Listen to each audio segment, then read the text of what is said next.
what we're working on. It's the intersection of acoustics, engineering, and medicine. My name is Ellington West. I am the CEO and co-founder of Sonavi Labs.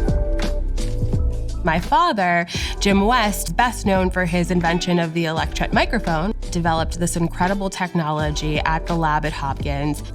There were over 1 million children every year losing their lives unnecessarily to pneumonia, because pneumonia is detectable and treatable. This stethoscope has not been touched or changed in really over 100 years. So what we were thinking is, how can we upgrade this to make it an efficient tool that's around the neck of every physician, but also in the home of patients? That's when the Hopkins team intervened and was able to develop Felix, which empowers community health workers and clinicians, as well as patients at home, to monitor their own respiratory health. We knew that we had the ability to not only save lives, but enhance them for those who are dealing with chronic respiratory diseases.